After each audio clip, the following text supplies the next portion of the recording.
You've been running from yourself for years. Chasing noise, chasing comfort, chasing the next small hit of distraction just to feel alive for 5 seconds. But deep down you know it. You know that something inside you has been dying slowly, not in some dramatic way but quietly in the background, while you scroll through a feed full of people pretending they've figured it out. You've built a life around avoidance, avoiding the mirror, avoiding silence, avoiding the truth that the person you were meant to be is trapped beneath layers of excuses, fear and laziness dressed up as peace. You say you're tired, but you're not tired of the work. You're tired of being weak. Every comfort you cling to is a chain. Every excuse you repeat is a cage. You tell yourself you deserve rest, but you haven't earned it. You confuse ease for happiness and call it balance, but it's decay. Comfort is the slow killer. It doesn't strike like pain. It sedates you, rocks you into forgetting. You used to have hunger, fire, vision. But somewhere along the way you traded the roar for the whisper, the edge for the couch, the mission for mediocrity. You started living like you had time, like you could keep saying one day and somehow wake up ready. But that day never comes, because discipline doesn't visit dreamers. It builds warriors. Look at your habits. Look at your reflection. What do you see? A person built on momentum or a person built on delay? You say you want to change, but change has a cost, and you've been bargaining for discounts your whole life. You want greatness at the price of comfort. You want transformation without fire. You want the new you, but you won't bury the old one. And that's why you're stuck. Because every version of you that ever existed is still alive, pulling at your ankles, whispering, "Stay the same." The old you loves comfort. The old you loves pretending. The old you loves mediocrity disguised as self-care. You can't build a new life with the same mindset that built your prison. You can't rise while you're still defending your weakness. This world doesn't care about your intentions. It only sees what you execute. Nobody's coming to save you. Nobody owes you motivation. You have to create it. Every single day. From nothing, from pain, from boredom, from the voice that says, "You can rest today." You have to build a habit of violence toward the version of you that refuses to grow. Not physical violence, mental violence. Ruthless accountability. Radical ownership. A decision to stop blaming the world and start becoming the storm that reshapes it. There will be days when it feels like the fire inside you has burned out. But that's when the real work begins. The easy part is starting. The real war starts when the excitement fades and all that's left is you and the grind. No audience, no reward, just the mirror. The question is, will you still show up when no one claps? Will you still push when the world turns silent?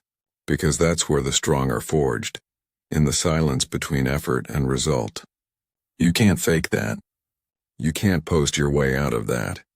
You have to earn your confidence through sweat and repetition.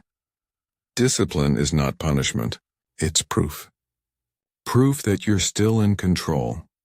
Proof that you refuse to live as a passenger in your own story. Every rep, every early morning, every lonely night spent working when the world sleeps, it's all a message. I'm not done yet. You must become obsessed with your own growth, not the illusion of growth. Not the quotes, not the hype, not the quick dopamine hit of motivation. Real growth. The kind that hurts, the kind that scares you, the kind that breaks you open and rebuilds you stronger. That's what this journey demands. You say you want peace, but peace isn't comfort. Peace is clarity earned through conflict. You say you want freedom, but freedom isn't found. It's forged through structure. You say you want to feel alive, but life only rewards those who fight for it. Every day you stay soft, the harder life gets. Every time you choose distraction over discipline, the weaker your spirit becomes. You think scrolling numbs the pain, but it just multiplies it. You can't escape the weight of unfulfilled potential. It follows you everywhere, whispering, "You could have been more." That whisper will either haunt you or drive you. You choose which. And I know what you're thinking. I'll change when I'm ready. But readiness is a lie. You'll never feel ready to leave behind the old you because the old you is addicted to comfort. The old you loves predictability, routine, excuses. The old you fears becoming powerful because that would expose how long you've settled for less. But power is waiting for you. On the other side of pain, on the other side of self-control, you have to kill the weakness that lives inside your habits. You have to bury the softness that talks you out of progress. You have to light a match and burn down the version of yourself that wastes your potential. This is what transformation really is. Not gentle healing, not calm manifestation, but fire. Controlled destruction, the burning away of every lie you've told yourself. The old you will scream as you outgrow it. It will beg for comfort, for distraction, for the easy way back. But you can't listen. You have to stay in the fire long enough to let it remake you. You have to stop running every time it gets uncomfortable, because that's where the new identity forms. Not in the excitement of beginnings, but in the grind that tests if you truly mean it. You don't rise when it's easy. You rise when it hurts, when the voice in your head says stop, and you keep going anyway. That's the moment you earn respect for yourself. That's the moment your future starts to shift. The new you is watching, waiting to see if you'll finally step into the fire instead of hiding behind the smoke. Because every day you delay, the old you grows stronger. Every moment you choose comfort, your potential fades further into memory. And one day, if you're not careful, you'll wake up realizing you never lived, you just existed. But it's not too late. It's never too late. The fact that you can still feel the burn in your chest means you're not finished. You're just asleep, but sleep doesn't mean death. It means there's still a chance to wake up. This is your alarm clock. This is the sound of your limits cracking. This is the part of your story where you stop running and face yourself. The only question left is, will you? Will you face the truth? Will you burn the weakness before it burns your purpose? Because the fire is coming either way. The only difference is whether it destroys you or defines you. You've spent enough time hiding. It's time to step into the flame, to burn out the old you and build the new one. Chapter 1. The Death of Comfort. Comfort is seductive. It whispers sweet lies to you, that you've earned a break, that slowing down is peace, that the easy path is the smart one. It makes you believe that doing less is somehow wisdom, that protecting your energy means avoiding pressure, that the safest place is where you belong. But comfort isn't peace. It's paralysis dressed as pleasure. It doesn't hold you. It holds you back. It's the invisible hand that keeps your potential in chains, the silent killer of hunger, the thief of every great dream you've ever had. You think you're resting. You're actually rotting. Comfort tells you there's always tomorrow, that you'll start when it feels right, that you'll move when life gets less chaotic. But tomorrow never comes. Comfort isn't neutral. It's an active force working against you, teaching you to worship delay. It replaces the thrill of progress with the numbness of predictability. You wake up, repeat yesterday, call it stability, and wonder why your soul feels heavy. You've built a routine so safe it's killing you quietly. Every soft decision, every skipped rep, every I'll do it later. They stack like bricks, building a wall between you and the life you could have had. You call it burnout, but it's not. It's decay. Burnout happens when you work too hard for too long. Decay happens when you stop demanding more of yourself. You've been decaying because you traded challenge for comfort, movement for stillness, growth for ease. You've mistaken comfort for healing. You're not healing, yet you're hiding. You're hiding from pressure, from pain, from accountability. You tell yourself you're giving yourself grace, but what you're really giving yourself is permission to stagnate. Comfort is the lie that keeps you weak while convincing you that you're wise. The truth is brutal. Your life doesn't get easier when you seek comfort. It gets smaller. Every time you choose ease over effort, your world shrinks. You stop exploring, stop risking, stop stretching. You stop feeling alive. Comfort is the coffin built for those who fear the climb. It's not the enemy of pain. It's the enemy of purpose. Pain wakes you up. Comfort numbs you until you no longer care that you've stopped growing. Look around you. Everything in this world is designed to keep you comfortable. Fast food, fast entertainment, fast validation. You've been surrounded by dopamine dealers convincing you that satisfaction can be bought in seconds. But satisfaction without struggle is counterfeit. It fades before you can even feel it. You eat comfort, wear comfort, sleep in comfort, live inside comfort, and yet, you're never fulfilled. Because comfort never gives, it only takes. It takes your edge, your hunger, your drive. It takes the part of you that wants more. Comfort kills warriors before they ever enter battle. It convinces you to lower your standards just enough to survive, but not enough to rise. It doesn't need to break you. It just needs to dull you. Make you tolerate good enough, make you say, at least I'm not as bad as them. Comparison becomes your anesthetic. You stop asking what's possible and start defending mediocrity. You shrink yourself to fit inside the walls of your own excuses. You call it balance, but balance without direction is just stillness. And that's the trap. Comfort feels safe because it removes risk. But risk is the currency of growth. Without it, you can't evolve. Comfort promises safety, but what it really delivers is stagnation. You stop evolving the moment you stop risking discomfort. The greatest lie comfort sells is that happiness comes from ease. But happiness is not the absence of struggle. It's the result of overcoming it. The people you admire didn't find peace by avoiding pain. They built peace by walking through it. You weren't built to be soft. Your biology remembers the fire, the chase, the fight. Deep inside, there's a part of you that craves resistance, because resistance is where strength is born. But comfort has convinced you that resistance is bad, that challenge means suffering, that suffering means failure. It's not failure. It's forging. It's refinement. Growth is uncomfortable by design, and it's supposed to hurt. Pain is the price of potential. But you've been taught to run from pain, to label it as trauma, to medicate it with distraction, and so you stay stuck. Not because you can't grow, but because you refuse to feel. Every soft choice has consequences. The moment you choose the couch over the grind, you're voting for weakness. The moment you choose convenience over commitment, you're voting for mediocrity. You are casting silent ballots every day for the person you will become. And most people are voting to stay small. They talk about wanting greatness, but their habits don't agree. Comfort has made them fluent in contradiction, hungry for more but unwilling to starve for it. But you're not most people. You're here because something inside you is still alive. A spark buried beneath the layers of softness, still waiting to breathe.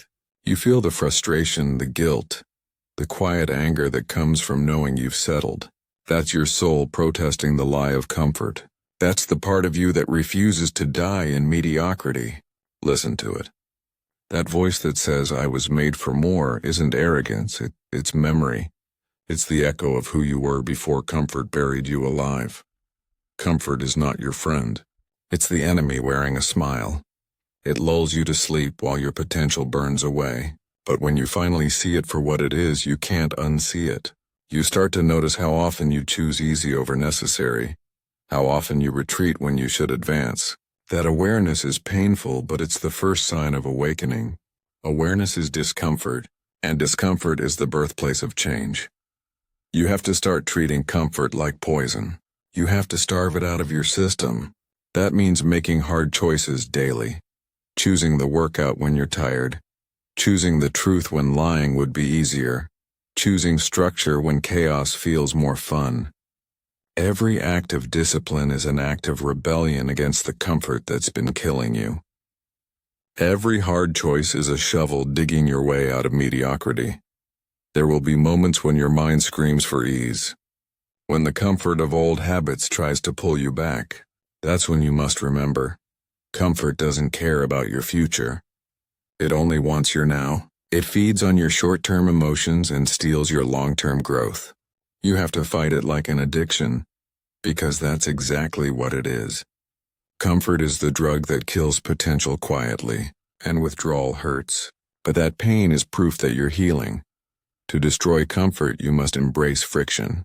You must seek pressure intentionally. That doesn't mean chaos, it means controlled resistance. Set goals that scare you. Push past the point of convenience. Live at the edge of your ability until discomfort becomes your new normal. Because when you normalize discomfort, nothing can break you. When pressure becomes familiar, fear loses its grip. You stop running from the hard things and start hunting them. You stop craving ease and start craving evolution. The death of comfort isn't a single moment. It's a process. One choice at a time, one habit at a time, one refusal to stay soft at a time. You'll feel the pull back to safety. You'll hear the voice that says you've done enough. Ignore it. That voice isn't wisdom, it's weakness. Keep moving. Keep grinding. Keep choosing discomfort until it no longer feels foreign. Because comfort doesn't die quietly. It dies through repetition, and here's the truth: when comfort dies, the old you dies with it. The version of you that depended on ease can't survive in the fire of discipline. It burns away, leaving only what's strong enough to stay. That's the beauty of discomfort. It purifies. It removes everything fake, everything fragile, everything soft. It leaves only truth. It leaves you raw, focused, and alive. You've been too safe for too long. Safety is survival, not life. Life demands risk. Growth demands friction. Strength demands sacrifice. If you keep choosing comfort, you'll keep living as a shadow of your potential. But if you kill it, if you burn it, you'll see what's been buried underneath the softness. Power, precision, peace. Not the fake kind comfort sells, the real kind earned. Through fire, the death of comfort is not the end of peace. It's the beginning of power. And from that power comes purpose. The old self can't follow you there. It's time to bury it, because survival doesn't begin until the old you begins to die. Chapter 2. The Mirror Test. Stand in front of the mirror. Don't fix your hair. Don't adjust your face. Don't look for perfection, just look. Look long enough until the silence starts talking back. Until the reflection stops being a body and starts becoming a story. Because the truth isn't out there and it's staring at you. It's been waiting for you to stop pretending. Every day you look away, you stay lost. Every day you avoid your own eyes, you delay the war you were meant to fight. This is the mirror test. The moment where excuses die and accountability begins. You've been lying to yourself longer than you've lied to anyone else. You've told yourself you're trying, that you're doing your best, that life just hasn't been fair. But the mirror doesn't care about your narrative. It doesn't care about what's fair. It shows exactly what is. The body you built, the habits you've maintained, the pain you've avoided, the promises you've broken. The mirror doesn't lie. It reflects your discipline. It reflects your choices, and for most people that reflection hurts. Because deep down you know what you've wasted. You know how many days you've talked big and acted small. How many times you've said I'm done but went right back. The mirror holds receipts. It knows the nights you quit early, the mornings you hit snooze, the opportunities you let rot. It knows your weakness better than anyone. You can hide it from the world, but you can't hide it from the reflection. The mirror is your final judge, and it never blinks. This is where people break. Not from failure, but from facing it. It's easier to lie, to distract, to say it's fine than to admit you've betrayed yourself. Because that's what you've done, betrayal. Every time you say you'll start tomorrow, you betray the part of you that believed you. Every promise you've made and broken, every moment of potential you've abandoned, that's betrayal. You've become your own enemy, smiling through self-sabotage, calling comfort self-love. But you can't heal what you refuse to expose. You can't rebuild a foundation you keep pretending isn't cracked. The mirror test demands exposure. It demands confession. This is where the illusions start to fall apart. The illusion that you're trying your best. The illusion that life is just hard right now. The illusion that you're waiting for the right time. There is no right time. There is only now. The mirror doesn't measure your potential. It measures your effort. It measures your consistency. It measures truth.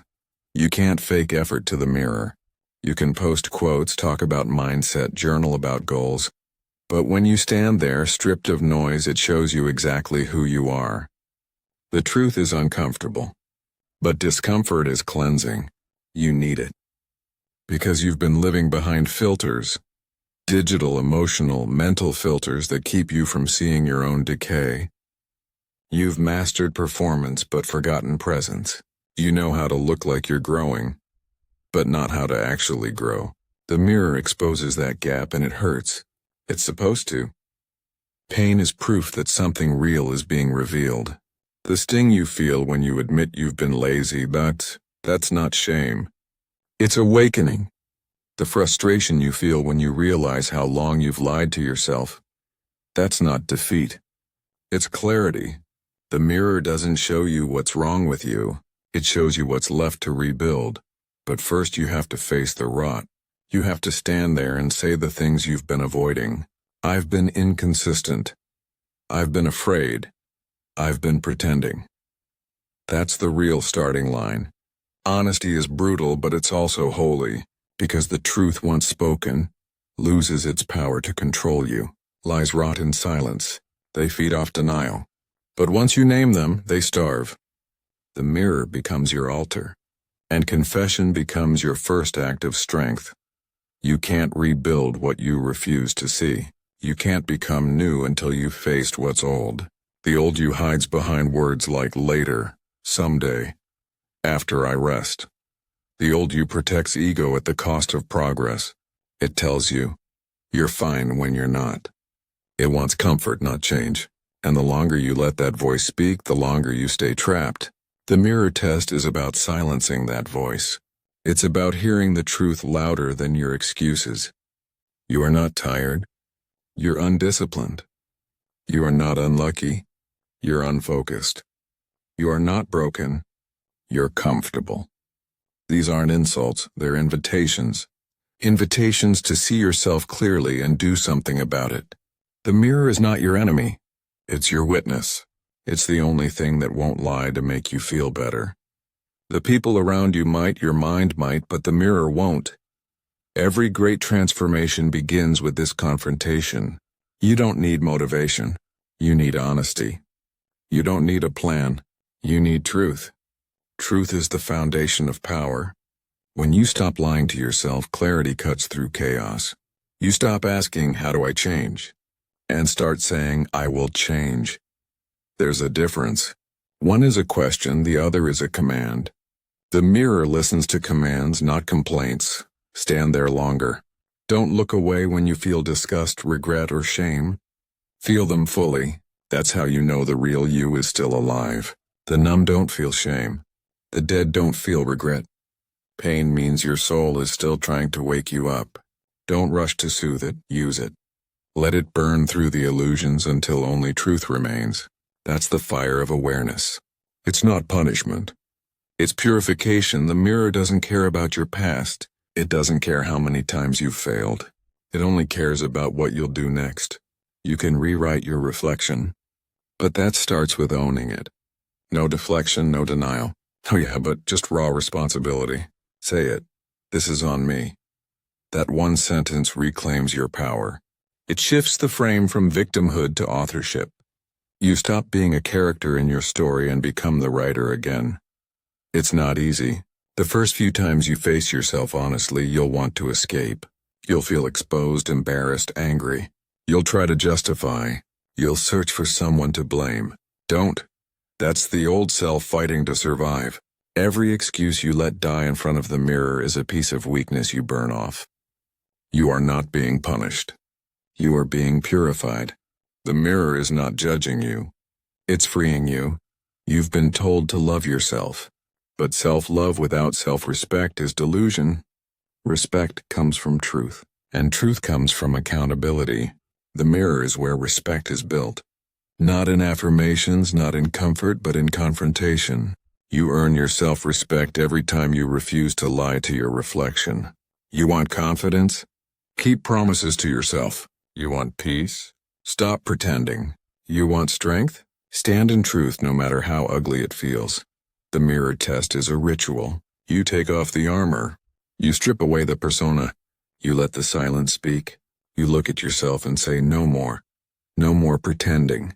No more waiting. No more weakness disguised as patience.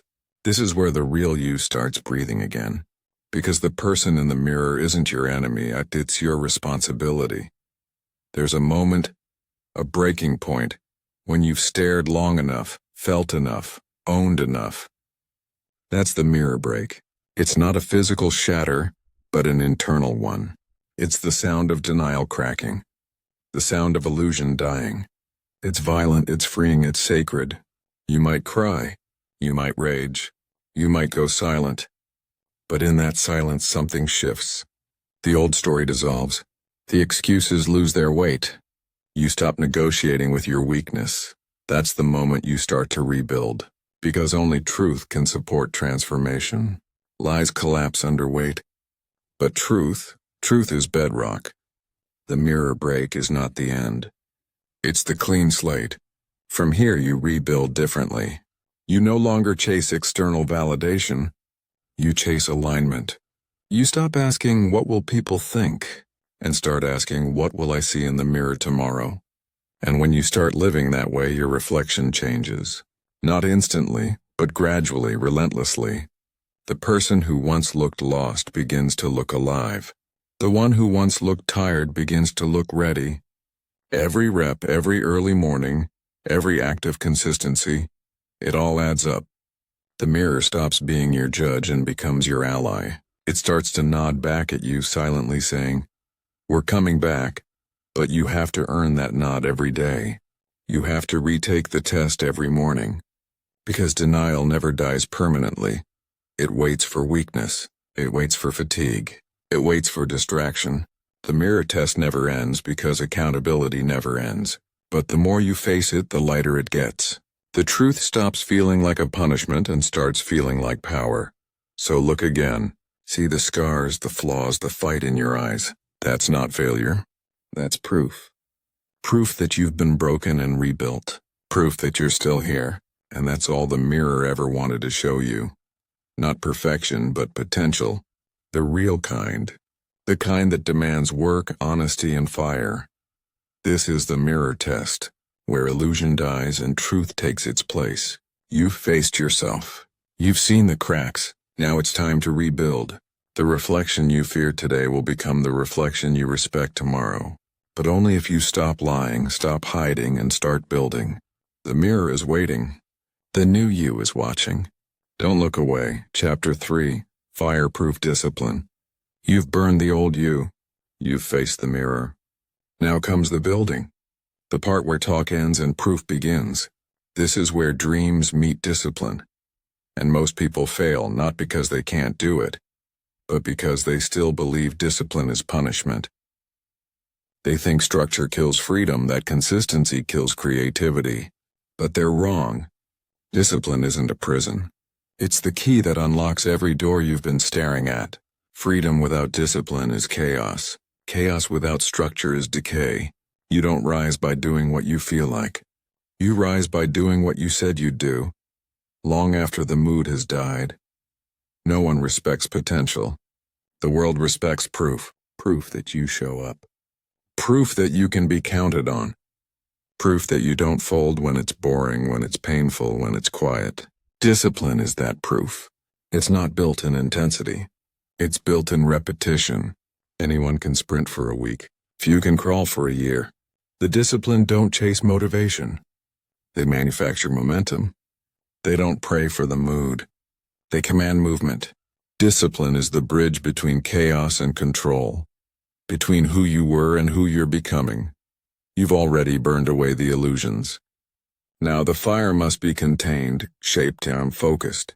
That's discipline. The ability to take raw emotion and turn it into controlled power. Think about it. Fire in the wild destroys. Fire in the forge creates. You've been living like wildfire. Bursts of effort, then ashes of regret. Discipline turns that into a forge.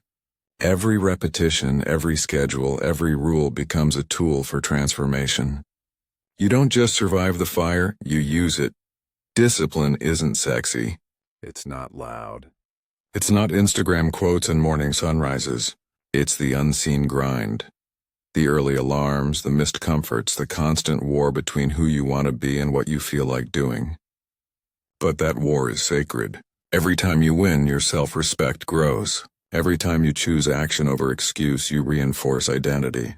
You start to trust yourself again. And that trust is everything. Confidence isn't built in achievement.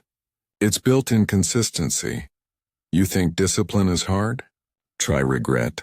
Try looking back on years of half-effort and knowing you could have been unstoppable if you just followed through.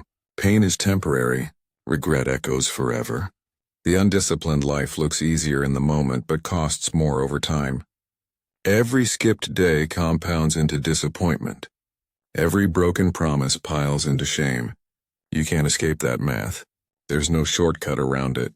The only way out is through repetition, through structure, through doing what others won't. When you start living with discipline, you'll scare people. Not because you're loud, but because you're consistent. People fear what exposes their laziness. Your focus becomes a mirror for their excuses. They'll call you obsessed, rigid, extreme. Let them. Obsession is the language of those who build. The undisciplined call it unhealthy, because they can't handle accountability. Don't argue with them. Let results speak. The disciplined don't explain. They execute. But let's be clear. Discipline isn't robotic. It's not about suffocating your humanity. It's about mastering your impulses so they serve your purpose. It's not suppression. It's direction. It's not cold. It's controlled heat. The disciplined man still feels tired, angry, distracted, but he acts in alignment anyway. Emotion doesn't dictate action. Principle does. You stop chasing moods and start honoring commitments. That's maturity. That's power. Your mind will rebel. It will scream for comfort. It will say, just this once, and try to negotiate. That's weakness trying to find a loophole. You can't negotiate with weakness. You execute over it. Discipline means making decisions based on values, not feelings. Feelings change by the hour. Values don't. The disciplined person lives by internal law. Every day you enforce that law with small, deliberate acts of defiance against comfort. The beauty of discipline is that it compounds. What starts as effort becomes habit. What begins as resistance becomes reflex. One day you'll look back and realize what once felt heavy now feels normal. That's when you know you're becoming fireproof. You still feel the heat, but it doesn't consume you. The temptations that once controlled you lose their power. The distractions that once hooked you fade into background noise. You become the calm inside chaos. Steady, unbreakable, unstoppable. Every morning is a test. You don't need permission. You need structure. Structure gives freedom shape. It's what allows the mind to focus and the spirit to rest. The chaotic man burns out because he confuses motion with progress. The disciplined man moves with direction. He knows when to push and when to pause, and not because of emotion, but because of principle. That's how you win long term. You don't sprint into exhaustion. You march into mastery. You want to know what real power feels like? It's waking up tired and still showing up.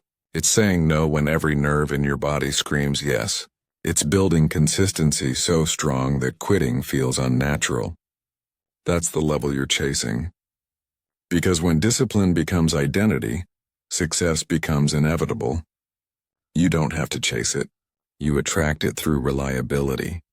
The world bends for the man who does what he says. Discipline turns pain into precision. It takes chaos and organizes it into control. It teaches you how to channel emotion, how to turn frustration into focus, anger into action, failure into fuel. You stop wasting energy on overthinking because you already know what to do. That's the secret. Discipline simplifies life. It removes decision fatigue. You don't ask, should I? You execute. The world becomes quieter when your mind stops negotiating. You will lose battles. You'll break routines. You'll have days where you fall short. That's part of the process. Discipline isn't perfection. It's persistence. It's the refusal to let one slip become a spiral. The weak live in cycles of guilt. The strong live in cycles of correction.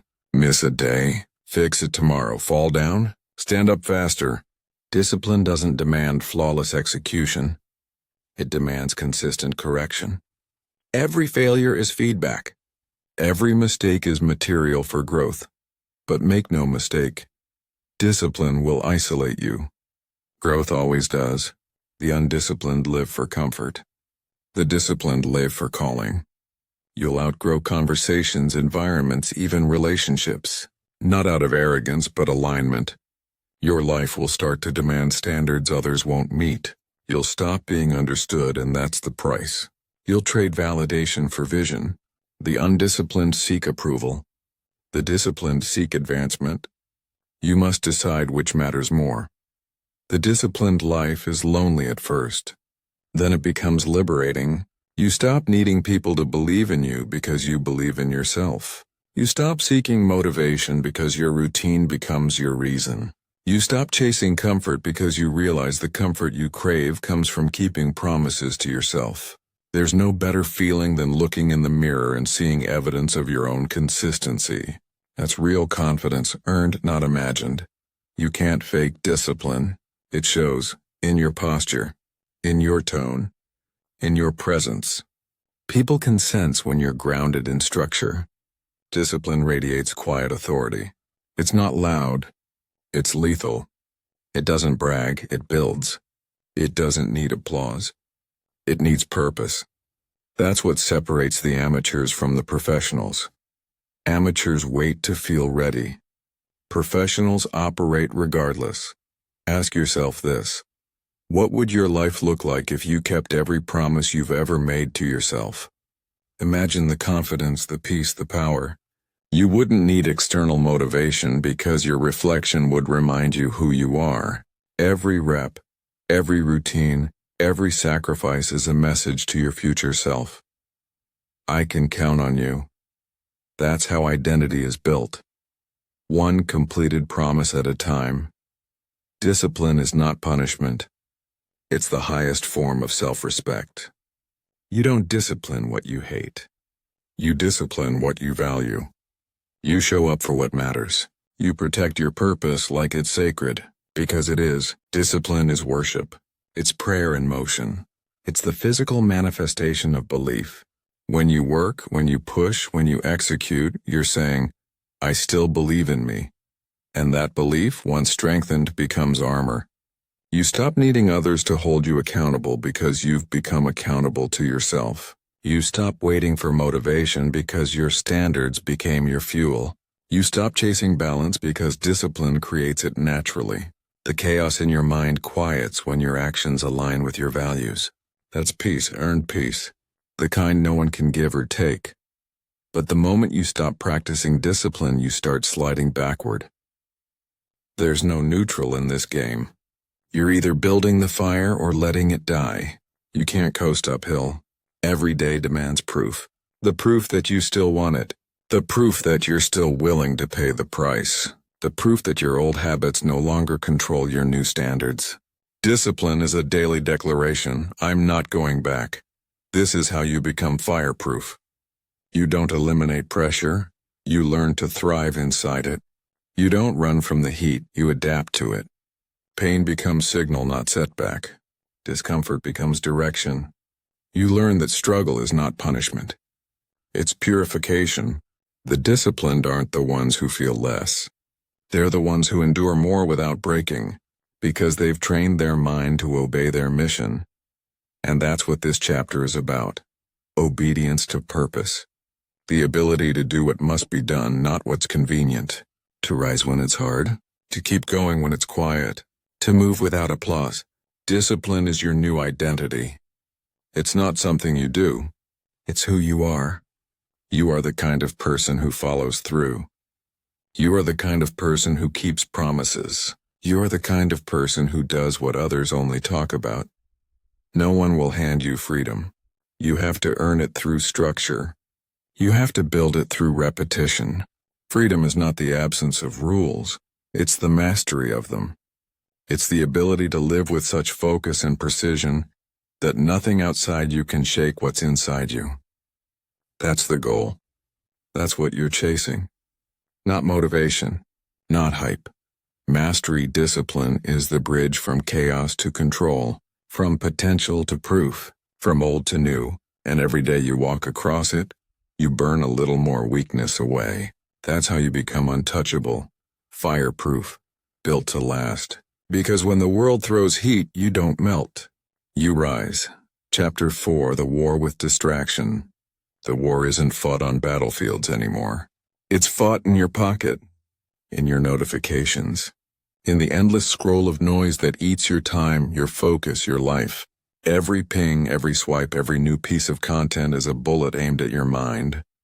And you've been taking hits for years, slowly, silently, one click at a time. You don't bleed, you just lose focus. You don't die. You just stop living with intention. You think you're free, but you're not. You're owned by the screen, by the need to check, to scroll, to compare, to consume. You've become addicted to the illusion of movement. You feel busy, but you're not productive. You feel connected, but you're not fulfilled. You think you're learning, but you're drowning in information that never becomes transformation. The truth is brutal. Distraction has turned you into a spectator of your own life. You wake up and the war begins.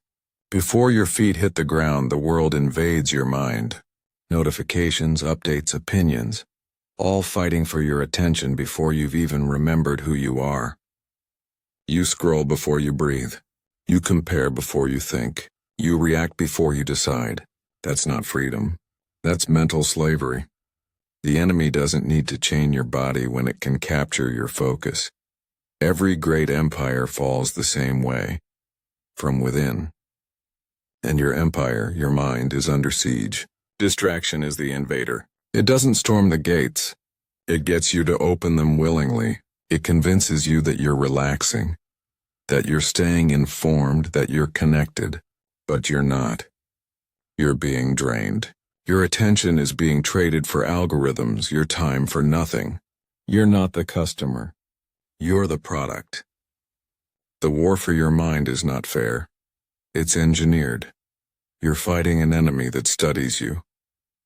It knows your weaknesses, your habits, your triggers. It knows when you're lonely, bored, tired, insecure. It knows exactly when to hit. That's why you can't rely on willpower alone. You need strategy. You need discipline. You need defense. Because distraction doesn't ask for permission. It hunts. The first rule of war: identify the enemy. The second: protect your energy. Your attention is your life force. Guard it like it's sacred.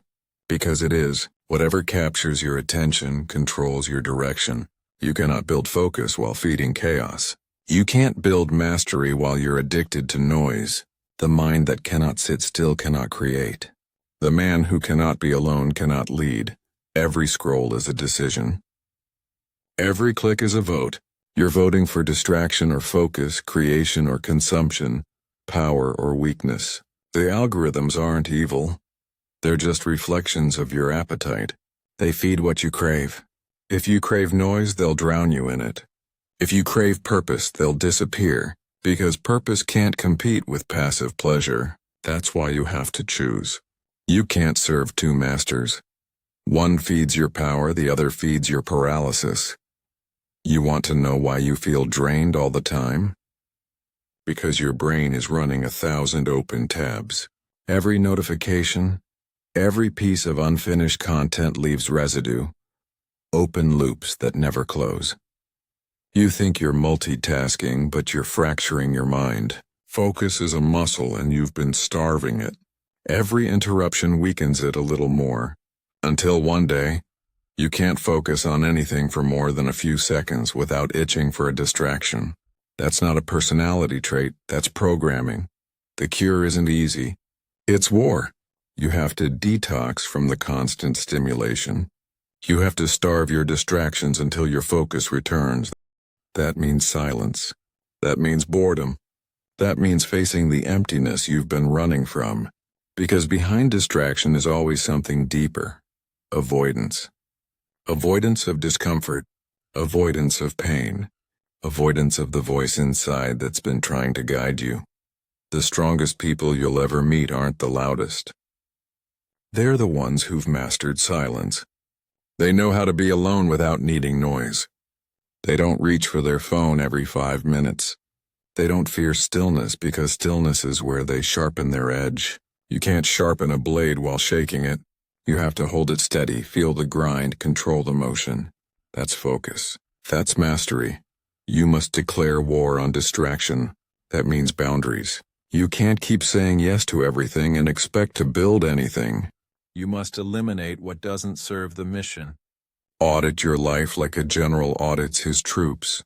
Who drains you? What steals your energy? What habits keep you weak? Cut ruthlessly. Every unnecessary notification is an enemy soldier breaching your gates. Every wasted hour is a wound. Protect your territory. Distraction feeds on emotion. The moment you feel anxious, lonely, or uncertain, it whispers, escape. It offers you comfort disguised as entertainment. But that comfort costs you control. Every time you escape, you reinforce weakness. You tell your mind that discomfort is unbearable. But the truth? Discomfort is power. When you can sit through boredom without running, when you can face pain without numbing, you reclaim sovereignty. You stop being reactive and start being intentional. Start with simple rules. No phone in the morning, no social media during work hours, no scrolling before bed. Replace consumption with creation. When the urge to scroll hits, use it as a cue to build something. Read, write, train, breathe. Turn triggers into tools. When you master redirection, distraction becomes powerless. You stop being a victim of impulses and start being the architect of your focus. Focus is not a mood. It's a weapon. You sharpen it through repetition, through discipline, through solitude. The world will call you extreme. Let them. Extremes build empires. The undisciplined will call you obsessed because your control exposes their chaos. But you weren't born to fit into noise. You were born to cut through it. You were born to see clearly when others are blind. Focus is the modern superpower. It's rare because it's earned. It's not given by motivation. It's built through subtraction. Subtract distraction, subtract dependency, subtract everything that dulls your edge. Every distraction you remove sharpens your mind. Every boundary you enforce strengthens your control. You don't need more time. You need more attention on what matters. When you start living like this, you'll feel withdrawal. The silence will feel strange. You'll crave the stimulation you've been feeding on. You'll feel restless. That's normal. That's detox. Your brain has been hijacked by cheap dopamine for years. Now you're rewiring it. The discomfort you feel isn't punishment. It's progress. You're breaking chains that billions never even realize they wear.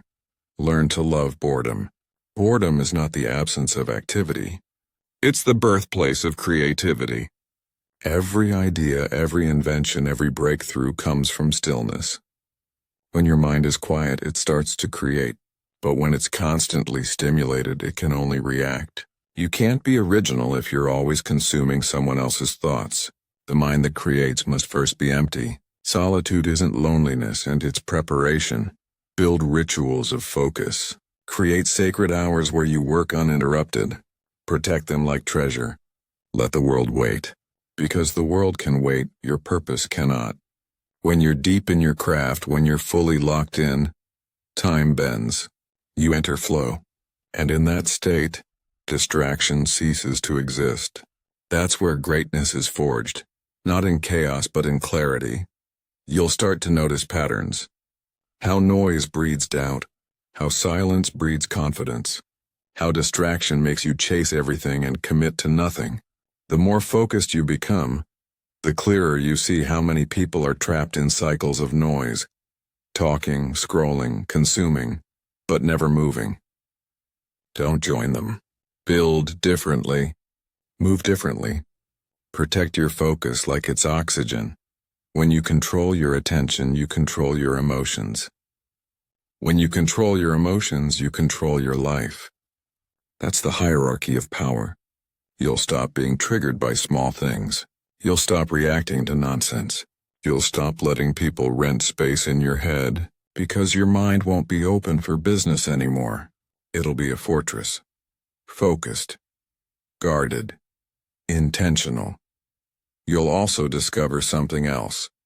When you eliminate distraction, you eliminate excuses. You'll see how much time you actually have, how much energy you've been wasting. It's confronting, but it's liberating. You'll realize the truth. It was never about time management. It was about self-management. You didn't need more hours. You needed fewer leaks. There's a reason soldiers train in silence. A reason warriors meditate before war. Focus precedes power. The man who cannot focus cannot fight. You've been in a silent war for years, not with others, but with yourself. The battle between your higher self and your habits. Between intention and impulse. Between mastery and mediocrity. And every time you give in to distraction, you lose ground. But every time you choose focus, you win back a piece of your soul. It's not about quitting technology. It's about using it with intention. Tools are neutral. A purpose decides their power. The phone can build an empire or destroy a mind. The difference is discipline. Technology should serve you, not sedate you. You're not supposed to be a consumer. You're supposed to be a creator. Every hour you waste scrolling someone else's life is an hour stolen from building your own. There's no victory in distraction. Only emptiness. The dopamine fades, the time disappears, and all that's left is the quiet guilt of wasted potential. That guilt is heavy, but it's also sacred. Let it remind you of what matters. Let it fuel the shift, because the moment you take your attention back, you take your power back. You must build systems to protect your focus. Focus doesn't happen by accident. It's engineered. Set routines.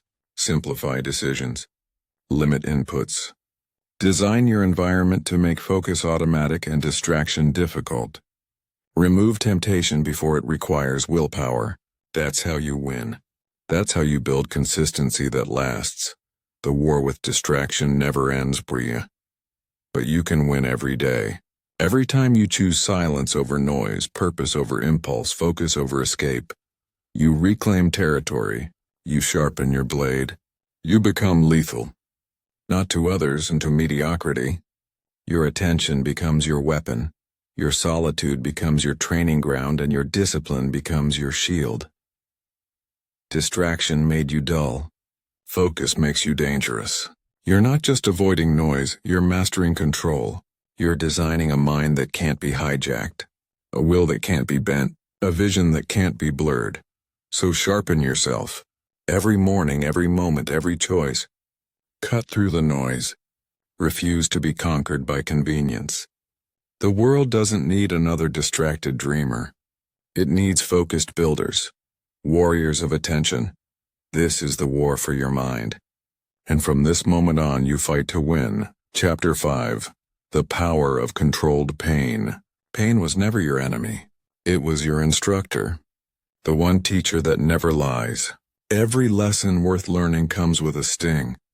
Every transformation worth earning comes through fire. But somewhere along the way, the world taught you to fear pain, to hide from it, to numb it, to treat it as something evil. They told you happiness was the goal and comfort was the path. But they lied, because comfort dulls the blade. Pain sharpens it. Comfort protects the shell. Pain grows the soul. You don't grow through what feels good. You grow through what demands something from you. Pain is the proof that something real is happening. It's the pressure that forces you to evolve. You've been told to chase ease, but ease is the great deceiver. It keeps you stagnant, pretending to be safe. Pain is the truth teller. Pain says, this is where you're weak. Pain says, this is where you must grow. Pain doesn't destroy you. It reveals you. The strongest version of you doesn't come from winning, it comes from surviving. From walking through what others run from enduring what others escape. That's what controlled pain is. The choice to face the fire willingly. To use it, direct it, master it. Because uncontrolled pain consumes you. It turns into resentment, bitterness, fear. But controlled pain, it forges purpose. It becomes a ritual of strength. Imagine a blacksmith's forge. The steel is useless until it meets the flame. It must be heated, hammered, shaped, and cooled and again until it becomes something worth wielding. That's you. Every failure, every heartbreak, every setback is a strike of the hammer. The process hurts. It's supposed to. But each hit gives you form. Each burn gives you strength. Pain isn't punishment. It's preparation. The world has gone soft because it avoids this process. People don't want to be forged. They want to be finished. They want the strength without the scars, the wisdom without the weight, the breakthrough without the breaking. But there's no shortcut through pain. You can numb it, ignore it, disguise it, but it always returns, louder, sharper, more demanding. Pain doesn't leave until it's done teaching you. You've spent years running from pain, calling it unfair. But the truth is, every time you escaped it, you robbed yourself of power. Every time you avoided it, you stayed fragile. The things that scare you are the very things that strengthen you. The moments that hurt are the moments that define you. If you never struggle, you never adapt. If you never hurt, you never harden. Resilience isn't built in comfort, and it's built in chaos. Controlled pain is sacred. It's the conscious decision to suffer for purpose, to take the voluntary road of hardship, because you understand that the easy path leads to weakness. You train when you don't want to. You stay disciplined when no one's watching. You confront your fears instead of numbing them. You embrace discomfort daily, not because you love pain, but because you respect its purpose. That's control. That's mastery. Pain teaches you precision. It strips away the unnecessary. When you're in pain, you stop caring about the trivial. You stop overthinking. Pain brings clarity. It says, focus here. This is where you're bleeding. And in that focus you find awareness. Awareness is power. That's why people who have suffered deeply often see the world differently. Not because they're broken, but because they've been awakened. Pain doesn't cloud vision. It cleanses it. There's a difference between suffering and submission. Uncontrolled pain breaks you. Controlled pain builds you.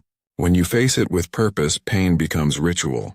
Every rep that burns, every moment that aches, every hour you want to quit, that's ceremony. That's sacred.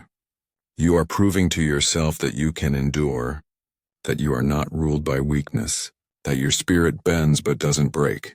Pain is the price of self-respect. It's the proof that you're still alive, still fighting, still becoming. You've been conditioned to chase pleasure and avoid pain. But that's how you become dependent. Pleasure seduces, pain instructs. Pleasure makes you comfortable. Pain makes you capable. The difference between the strong and the soft isn't genetics. It's relationship with pain. The strong respect it. The soft resent it. The strong use it. The soft escape it.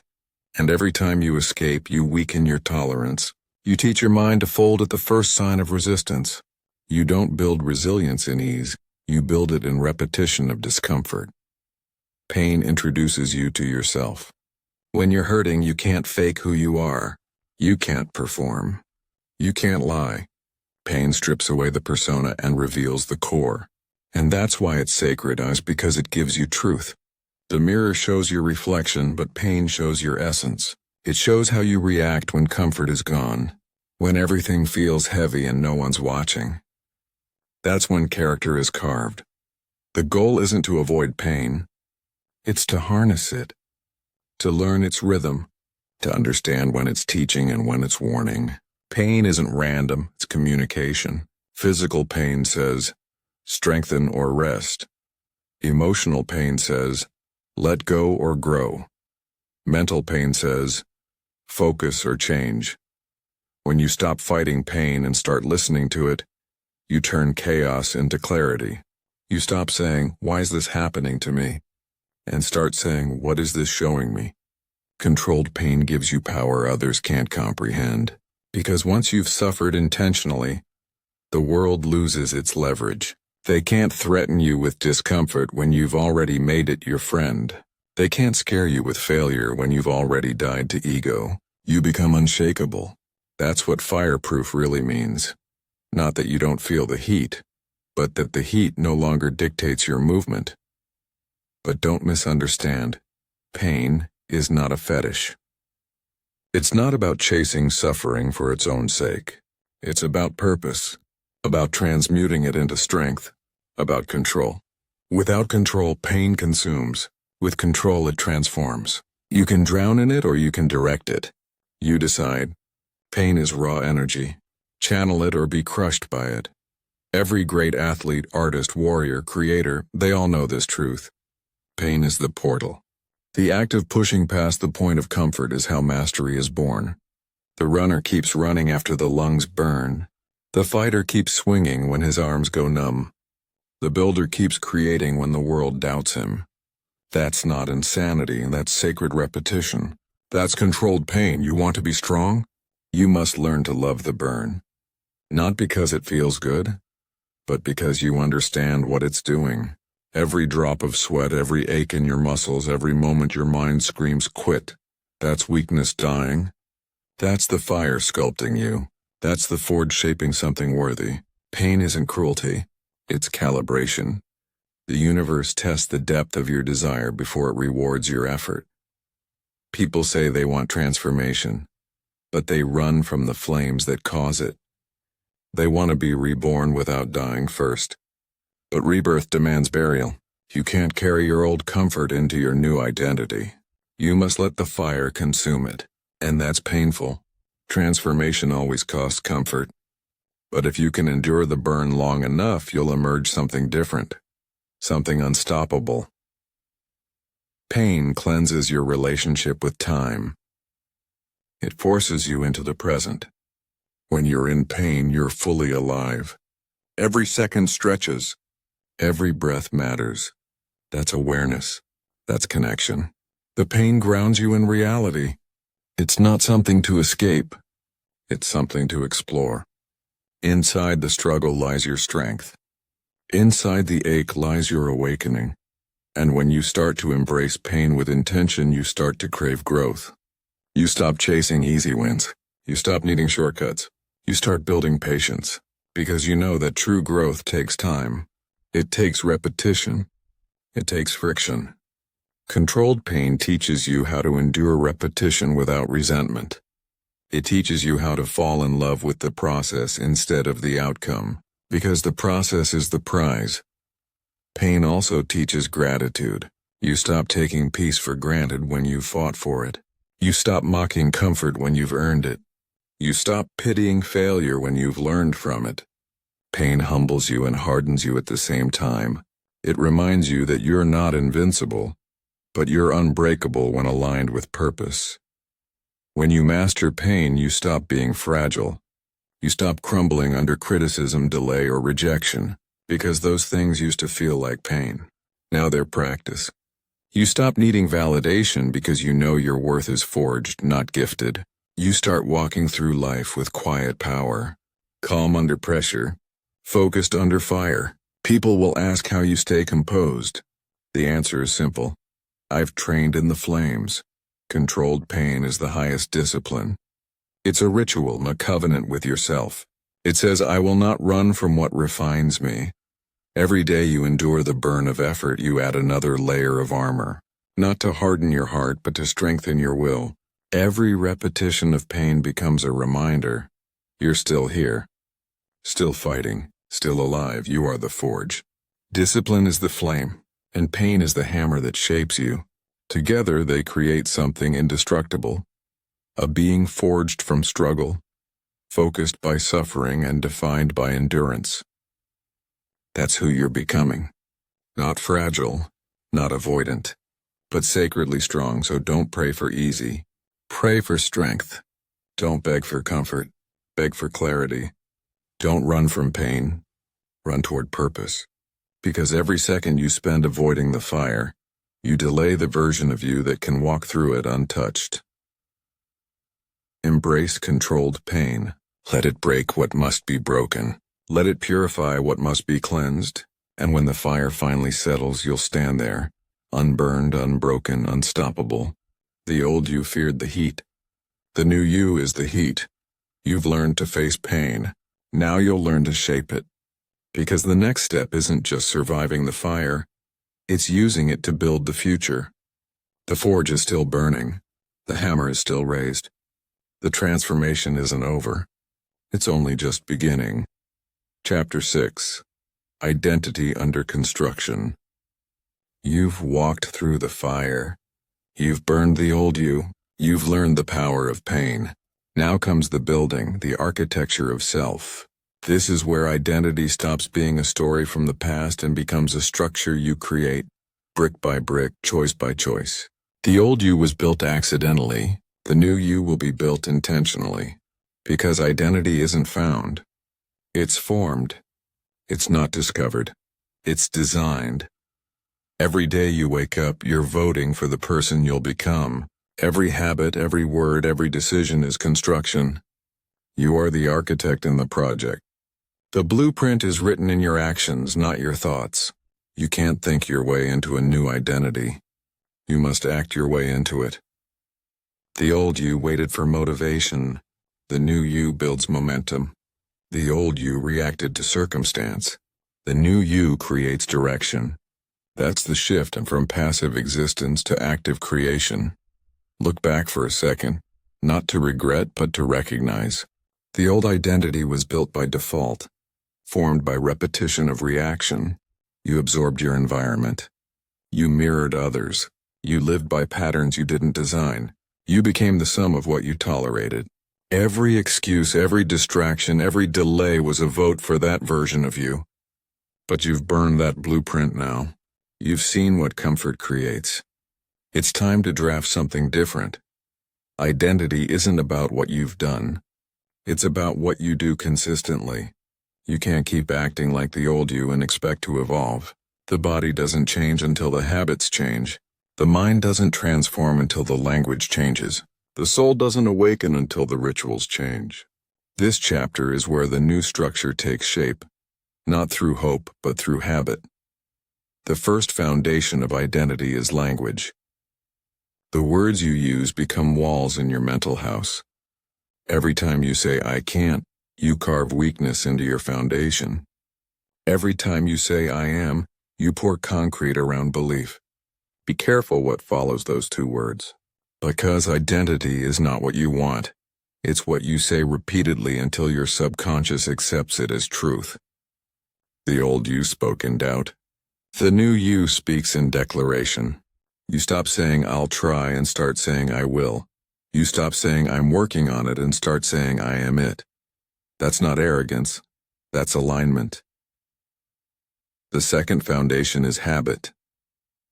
Your habits are the hands that build your life. They don't lie. You can dream big, but your habits tell the truth. If you say you want discipline, look at your mornings. If you say you want strength, look at your evenings. Identity is not built in dramatic moments. It's built in the quiet repetition of simple actions. The strongest people you know don't have special genetics. They have sacred routines. Habits create evidence, and evidence builds belief. You can't affirm your way into self-trust. You must earn it. When you keep promises to yourself, you shift from doubt to certainty. Every time you follow through, you send a message to your brain. We are reliable now. That's how identity locks in, not through intensity, but through integrity. The third foundation is ritual. Rituals are habits with meaning. They turn ordinary actions into sacred acts of alignment. When you train, you're not just building muscle. You're honoring the disciplined self. When you read, you're not just learning. You're feeding the focused self. When you meditate, you're not just sitting still. You're creating space for clarity. The difference between routine and ritual is intention. Ritual is where purpose breathes. You must also understand this truth. Your identity is not a destination. It's a living system, always evolving, always under construction. The moment you stop building, decay returns. The moment you stop improving, the cracks appear. So don't wait for perfect. Build as you go. Lay the next brick, even when you're uncertain. Progress is messy. Creation is chaotic. But chaos is proof you're no longer stagnant. Stop saying this is just who I am. That's the language of the old you. That's the sound of someone defending their prison. You are not who you were. You are who you repeatedly choose to be. You can rewrite the story at any moment. The only thing that keeps you stuck is the belief that you're fixed. But nothing about you is fixed except what you refuse to face. Identity is flexible. Character is built. Personality is practiced. You decide the direction. Think of your identity as a construction site. The old foundation was demolished, the comfort, the excuses, the distractions. Now the ground is clear, but empty space doesn't build itself. You must design the structure. What kind of person are you becoming? Be specific. Don't say, I want to be better. Say, I want to be disciplined, decisive, unshakable. Then reverse engineer it. What does that version of you do daily? How do they speak?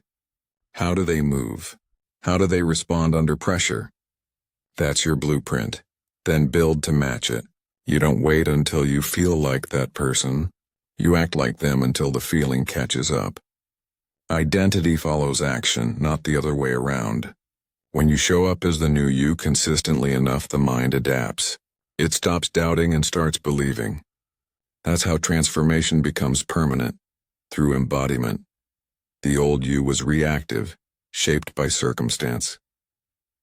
The new you is proactive, shaped by intention. That's the evolution.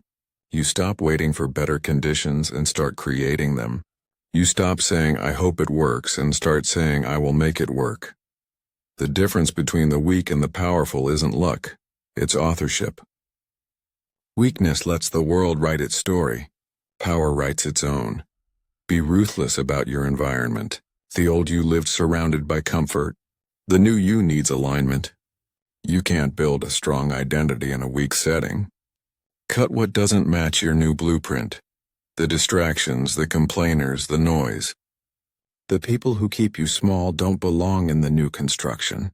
Protect your energy like it's sacred, because it is. The new you must also learn to live without validation.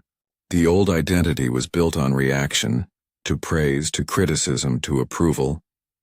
You can't build authenticity on external applause. Validation is borrowed energy. Self-respect is renewable energy. Build from the inside.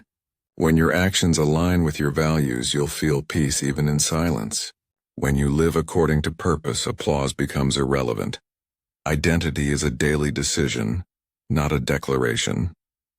You can't build it once and be done. You maintain it through discipline. Every day you ask yourself, am I building or decaying? Because there's no neutral. You're either reinforcing your new self or reviving the old one. And the old you is always waiting, always whispering, always trying to get back in. The old you loves shortcuts, comfort, and excuses. But you've buried that version. Don't dig it back up. The new you speaks differently, moves differently, thinks differently. You don't waste time arguing with your weakness anymore. You don't wait to feel ready.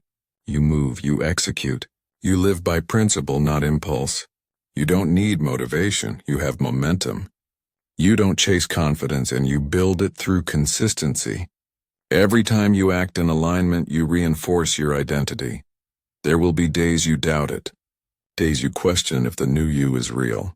But remember, identity is built in the dark before it shines in the light. No one sees the foundation being poured, but it's the most important part. Stay consistent even when it's quiet. The new self is taking shape beneath the surface. You may not see the results yet, but they're coming.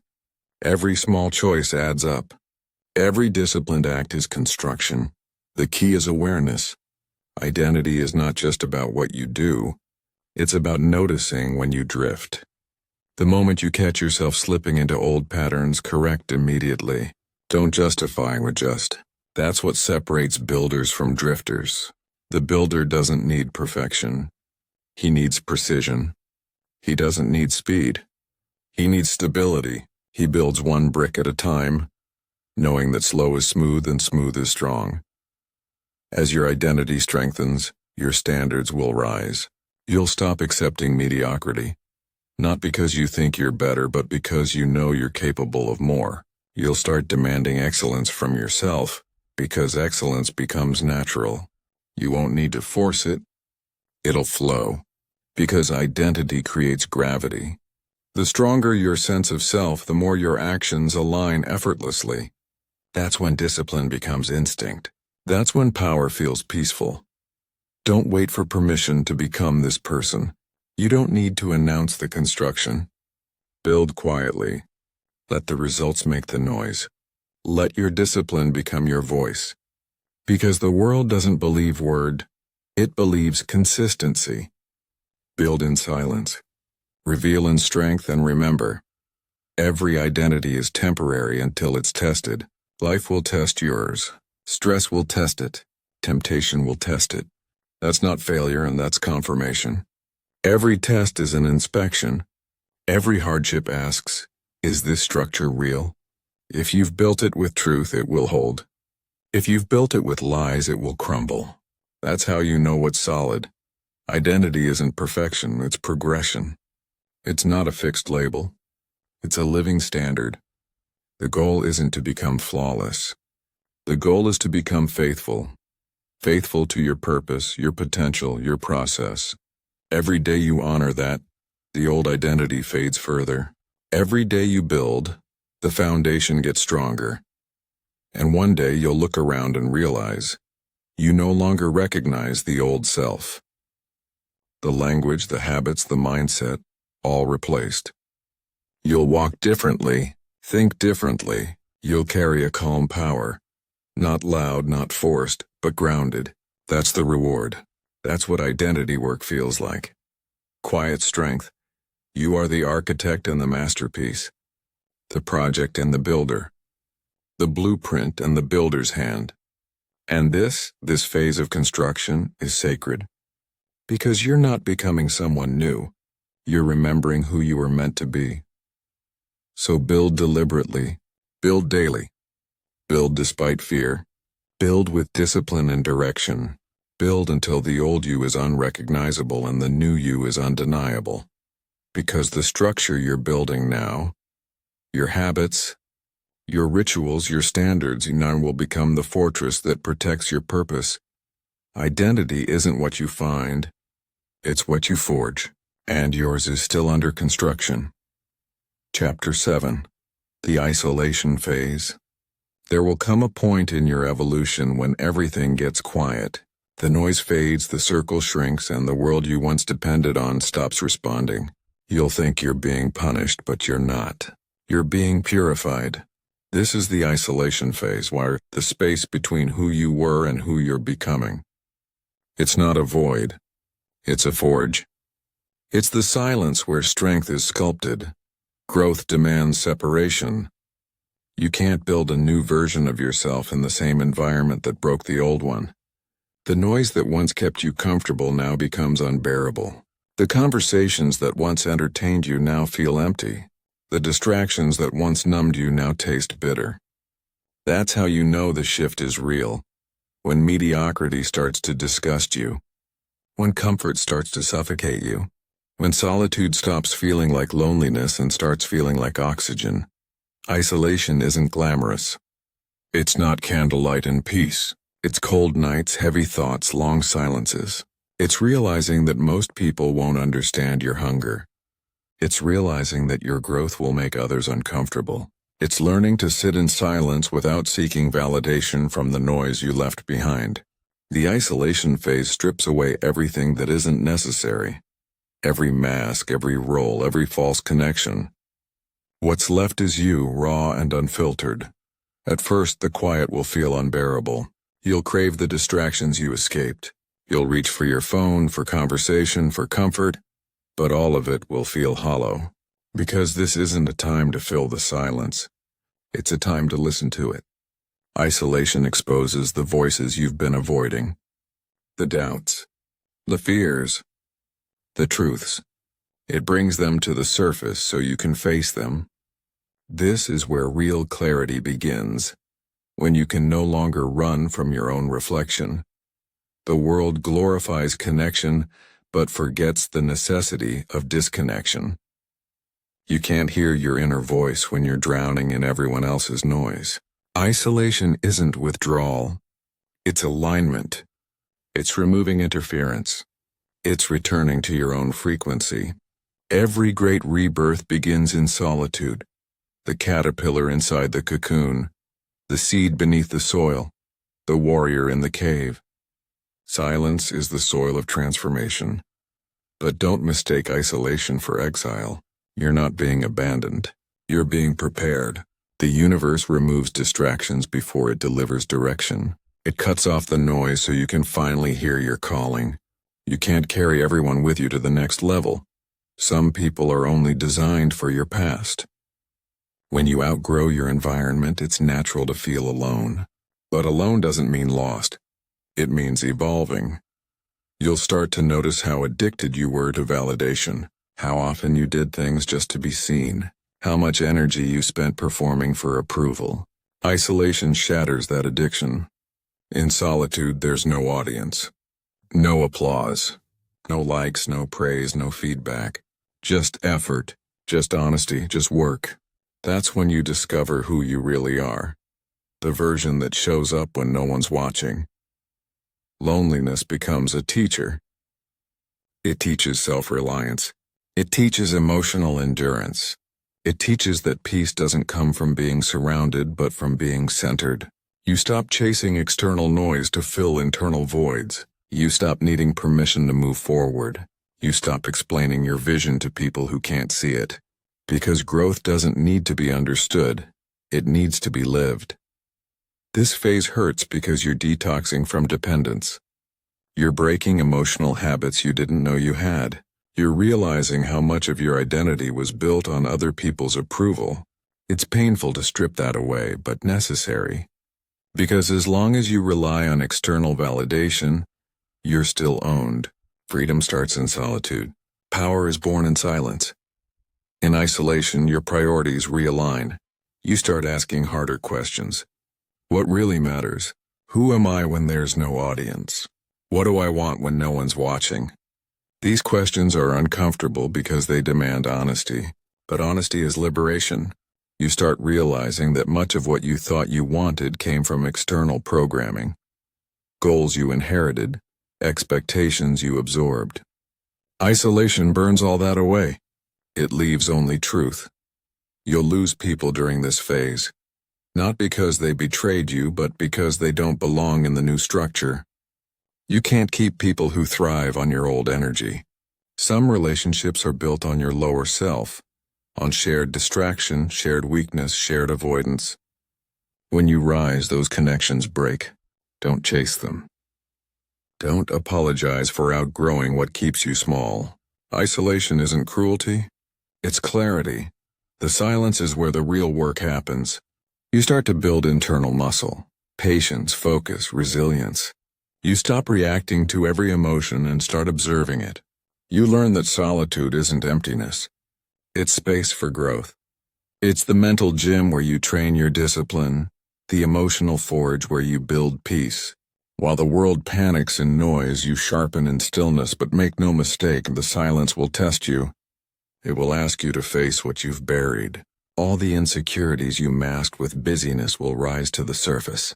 All the fears you ignored will start to whisper again. You'll be tempted to escape back into distraction, to rejoin the crowd, to fill the void. Don't sit with it. The discomfort you feel in solitude is not punishment. It's purification. You're burning off the dependence. You're separating your identity from the noise. Isolation is the great equalizer. It doesn't care who you were. It only cares who you're willing to become. In silence, all illusions die. Titles don't matter. Achievements fade. What's left is raw will. The strength to keep going when no one is clapping. This is the foundation of greatness. If you can stay disciplined in the dark, the light will take care of itself. You start realizing that solitude is not empty. It's full of answers. It's full of ideas, creativity, and intuition that can only surface when your mind is still.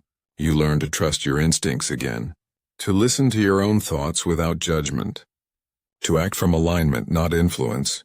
You stop reacting to every external noise and start responding to your internal compass. That's focus. That's clarity. Over time, the silence shifts. It stops feeling like isolation and starts feeling like sanctuary. The place you used to avoid becomes the place you crave. You begin to see solitude as sacred. It's where you recharge. It's where you realign. It's where you remind yourself who you are. The world becomes a storm, but your silence remains a fortress. That's when you realize you've crossed a line, from loneliness to leadership. Because the truth is, leaders are born in isolation. You can't lead if you can't be alone. You can't inspire if you constantly need to be inspired. Isolation teaches you how to stand on your own conviction. It trains you to operate without applause, to work without recognition, to believe without evidence. That's what makes you unshakable, because when your validation comes from within, the world loses control over you. And here's the paradox. Once you master solitude, connection becomes purer. You stop needing people to fill your voids and start choosing people who align with your vision. You stop attaching out of fear and start connecting out of strength. You bring peace instead of seeking it. You give love instead of begging for it. You no longer depend on energy. You generate it. That's the power isolation gives you. The power to stand alone without feeling lonely. This phase doesn't last forever. It's not meant to. It's a season of reconstruction, a sacred pause between destruction and creation. When you've built enough inner strength, life will call you back to serve, and to lead, to build, to inspire. But you'll return different, quieter, sharper, stronger. The same noise that once distracted you will no longer move you. You'll walk into rooms with calm confidence, because you no longer need the world to approve of your existence. You've already met yourself. The world will notice the difference. They'll call it maturity, growth, wisdom, but it's really silence. Controlled, cultivated silence. You'll smile more and speak less. You'll listen more and react less. You'll move with purpose, not impulse. Because the storm you once feared became your training ground. Isolation doesn't break you. It builds your foundation. It teaches you to hear yourself again. It strips away what's false until only truth remains. And that truth is your anchor. No matter what happens outside, you'll remain grounded inside. Because solitude showed you that power doesn't come from noise. It comes from stillness. The alone you become, the stronger you return. Not bitter, not detached, but purified.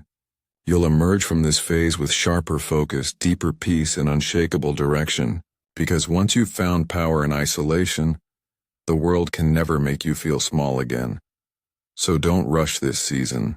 Don't escape it. Embrace it. This is the phase that separates the wishful from the warrior, the talker from the transformer. This is where you stop needing light, because you've learned to glow in the dark. You entered the silence uncertain. You'll leave it unbreakable. Chapter 8. The Relentless Mind. This is where the climb begins. You've burned, rebuilt, and learned to stand alone. Now you rise. This is the chapter of no retreat, no negotiation, no softness. The part of the journey where your body wants to quit but your mind refuses. Because this is where strength stops being something you chase and becomes something you are. The relentless mind doesn't hope, it decides. It doesn't wish, it works. It doesn't fold. It forges forward. You've walked through the pain. You've faced the silence. You've built the blueprint. Now the only thing left is pressure. The kind that separates dreamers from doers, talkers from builders, the weak from the unstoppable. This is the ascent. The moment where average breaks and excellence begins. The moment where the fire doesn't burn you and it fuels you. Most people quit right here, not because they can't go on, but because they've never learned how to keep going when the reward isn't instant. They stop when it hurts, when it's inconvenient, when it's lonely. But the relentless mind doesn't negotiate with pain. It doesn't need comfort to continue. It moves because movement itself is the mission. It doesn't wait for perfect conditions, it builds strength in chaos. The relentless mind is forged in repetition. The grind, the boredom, The days where you do the work and nobody notices. When progress feels invisible. When it's just you, your breath, and the repetition of effort. The weak run from that silence. The relentless live there. Because they know something the rest don't. Consistency is its own kind of greatness. It's not glamorous, but it's godlike. You've got to stop being impressed by effort and start being obsessed with execution. The relentless don't need motivation because their discipline has taken its place. They've built a mind so focused that failure isn't frightening. It's expected, studied, and overcome. Quitting doesn't exist here. Fatigue doesn't mean stop, it means adjust your stance.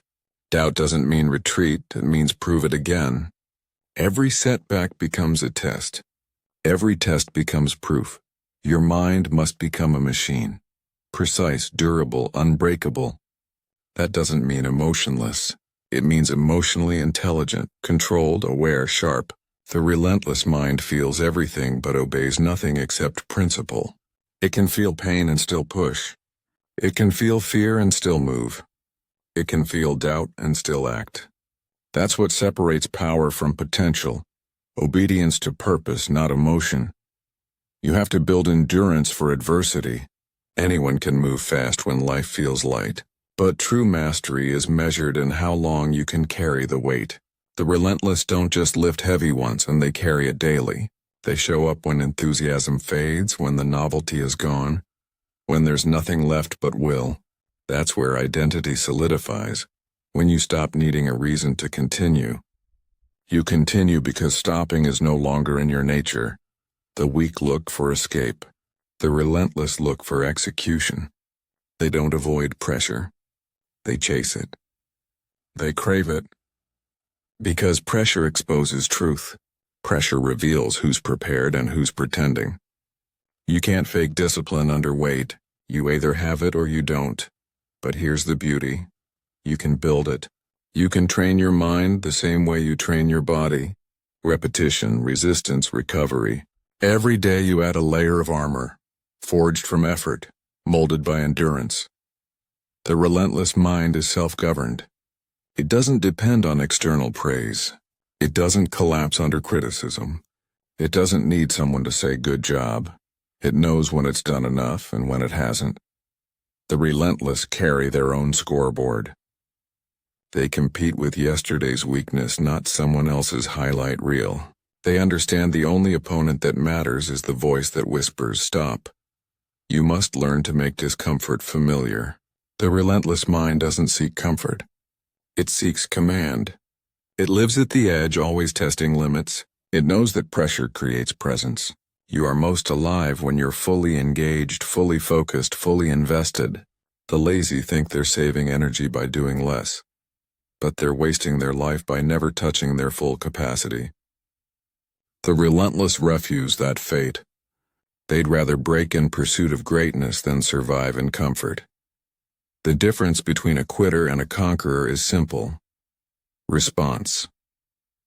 Quitting is emotional. Conquering is intentional. Quitting says, it's too hard. Conquering says, good. Let's see what I'm made of. That's the tone of the relentless mind. Curiosity over collapse. Challenge over comfort. Purpose over panic. Every time the world tests them, they smile. Because the test means they're still in the fight. To become relentless, you must rewire your relationship with failure. Failure isn't a signal to stop. It's feedback. It's not a wound. It's a weapon. Every mistake teaches, every loss trains. The relentless don't fall apart when they fall down, they fall forward. They extract information from pain.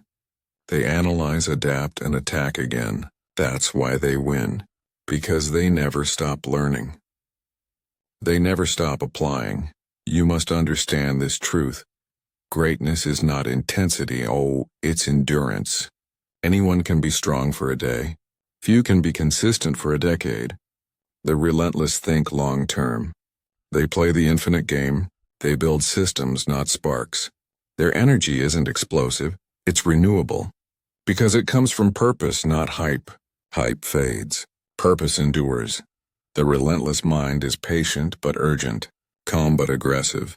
It knows that time is limited, but panic wastes it. So it moves with focus, deliberate, disciplined, dangerous. Every step counts. Every choice compounds. The relentless know that small things done daily beat big things done occasionally.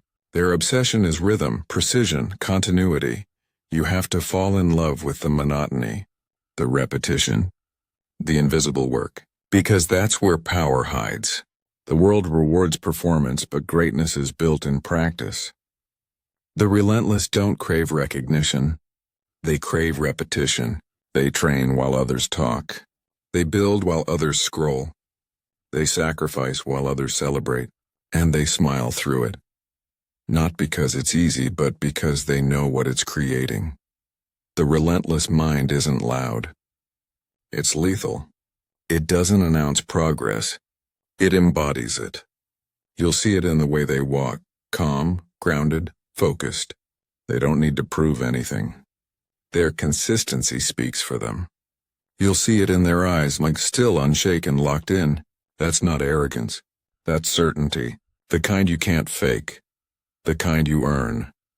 Every time you choose consistency over comfort, you're engraving strength into your identity. Every time you finish what you start, you're teaching your mind resilience. Every time you refuse to fold, you're rewriting the script. The relentless don't ask, "Can I do this?" They ask, "How can I keep doing this better?" They live in iteration, not hesitation. The relentless mind is also humble. It knows that mastery requires endless learning. It doesn't chase perfection. It chases progress. The relentless are never satisfied, not because they're ungrateful, but because they know there's always another level. Satisfaction kills hunger. Hunger keeps you alive. Hunger keeps you moving when the body wants to rest, and that hunger, that obsession, is sacred. You can't fake it.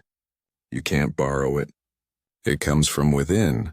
It's born from every failure you've turned into fuel. Every rejection you've turned into reason. Every moment you wanted to quit but didn't. The relentless mind remembers those moments and uses them as fire. That's why they can't be stopped. You can't intimidate someone who's already walked through hell and kept going. The relentless mind has no finish line. It's not chasing an event, it's chasing evolution. It's not about being the best once. It's about being better forever. The weak want to arrive. The relentless want to ascend.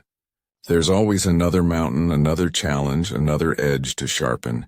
That's what keeps them alive in the pursuit, the process. The next level. You've got to stop identifying as someone who tries. Trying implies doubt. Becoming implies certainty. The relentless don't try, they become. They decide who they are and act in alignment until reality catches up. That's identity. That's power. You're no longer the one who hopes to change. You are the one who embodies change. Every decision, every repetition, every sacrifice confirms it. The relentless mind doesn't fear exhaustion. It fears stagnation. It doesn't crave rest. It craves results. It understands that the body may tire, but the will renews. Rest when necessary, but never retreat. Reset, then rise. The relentless use recovery as strategy, not surrender. They pause to sharpen the blade, never to dull it. You'll know you've reached this phase when your self-talk changes. When I can't becomes I will. When I'm tired becomes I'm close. When I failed becomes I learned. That's mental alchemy, turning limitation into leverage. The relentless mind speaks a different language, not of weakness but of warfare. Every challenge is a command: adapt, adjust, advance. You've come too far to go back. You've built too much to break now. The old you couldn't survive this pressure. But you're not the old you anymore. You've become fireproof. You've become forged. You've become relentless. The pain that once stopped you now fuels you. The silence that once scared you now centers you. The obstacles that once broke you now build you. This is the ascent. The climb that never ends because you've learned to love the climb itself. You don't need finish lines anymore. You don't need applause. You just need the next challenge. The next push. The next rise. Because the relentless don't chase peace. They create it through pursuit. And that pursuit becomes identity. You are no longer the one who tries. You are the one who becomes. You are the one who endures. You are the one who conquers. You are the one who keeps showing up long after others have stopped. That's who you are now. Unstoppable, unshakable, undeniable. This is the relentless mind. Built from fire, tempered by pain, sharpened by solitude. It doesn't rest. It doesn't fold. It doesn't fade. It rises, always. And from this mindset, this war-forged resilience, comes the next evolution. Mastery. Final chapter. Becoming the architect. You've crawled through the fire. You've buried the old self. You've stood alone in silence. You've built the discipline, forged the mind, and risen relentless. Now you stand on the other side of destruction and alive, awake, unbroken. This is where survival ends and creation begins. You've spent your life reacting. Now you begin to design. You are no longer the product of circumstance. You are the architect of your reality. The world bends for those who build. Not the dreamers, not the talkers and the builders. The ones who decide what they want their life to become and construct it, one deliberate action at a time. The weak wait for alignment. The architects create it. They don't hope for clarity. They carve it. They don't wait for doors to open. They build their own halls. This is what mastery means, not perfection but authorship. The realization that you no longer need to be shaped by life, because you've learned to shape it yourself. Chaos still exists, but it no longer controls you. You've learned to use it. Chaos is raw material, energy waiting for design. The architect doesn't fear uncertainty. He organizes it. He uses discipline as scaffolding, focus as blueprint, and purpose as foundation. What once felt like resistance now becomes construction. Every challenge is another brick. Every obstacle another wall. Every setback another layer of structure. You've learned that control isn't about eliminating chaos. It's about giving it form. You've mastered the art of survival. Now you master the art of creation. There is no more running, no more waiting, no more blaming. You have tools now. Clarity, patience, endurance, awareness. You are equipped to build the life that once felt impossible, not through magic, but through mastery. Every piece of pain, every scar, every lonely night was a lesson in architecture. You were never broken. You were being designed. Becoming the architect means embracing responsibility at the highest level. It means looking at your life, every habit, every relationship, every routine, and saying, I built this. The good and the bad. The progress and the pain. The disciplined builder doesn't make excuses for the cracks. He fixes them. He doesn't resent the weight. He strengthens the frame. The architect takes ownership not just of results, but of direction. He doesn't follow the map. He draws it. You build or you decay. There is no middle ground. Every day, every thought, every decision is either construction or corrosion. You are either reinforcing your future or returning to your past. This is the law of growth. What you do consistently becomes who you are permanently. Architects understand this truth. Design is daily. You can't build a masterpiece once and call it done. You maintain it. You upgrade it. You expand it. Every sunrise is another chance to lay a new foundation, to raise another wall, to expand the structure of who you are. This stage of evolution feels different. It's calm, not loud, not chaotic, not desperate. There's a quiet confidence that comes from knowing you can build anything, because you've already built yourself. The chaos that once overwhelmed you now feels small. The distractions that once trapped you now dissolve before they reach your focus. You've designed a mind that is disciplined, a spirit that is peaceful, and a will that is unshakable. That's architecture, order in motion. Creation isn't about control. It's about cooperation. You've learned that discipline isn't domination and it's direction. The architect doesn't fight against life. He works with it. He listens. He adjusts. He designs around resistance. When storms come, he doesn't panic. He reinforces the foundation. When life shifts, he adapts the structure. That's mastery, not rigidity, but resilience. You've become adaptable, flexible, aware, unbreakable, but not unmoved. Becoming the architect means building with intention. Everything you allow into your life must serve the design. The conversations you entertain, the content you consume, the energy you exchange. You no longer live by default. You curate your environment like sacred space. You protect your focus like treasure. You understand now that every input becomes output. Every influence becomes identity. Architects guard their materials. They don't let poison into the foundation. And when it comes to creation, you start with yourself. You design your character. You craft your standards. You construct your principles. You write your own commandments here, not for others, but for your own soul. You know now that integrity is the cornerstone of creation. Without it, everything collapses. You've lived through collapse before. You know what it feels like to lose control. You won't let it happen again. This is where you build legacy. Not in wealth, not in image, but in impact. The architect builds structures that outlast him. He creates systems, not moments. Principles, not trends. He builds a life that echoes. Through actions, through discipline, through example. You're no longer just living. You're leading. Not through speeches, but through consistency. Through the way you walk. Through the energy you carry. People will feel your presence before they hear your words because your structure radiates strength. To become the architect, you must live by design, not by reaction. That means no more autopilot, no more drifting. Every day, wake up and design it. Your morning, your work, your thoughts, your energy. Nothing left to chance. The weak drift toward comfort. The strong design for purpose. When your life becomes a blueprint, your potential becomes inevitable. The architect is both visionary and humble. Visionary enough to dream beyond limits. Humble enough to keep learning.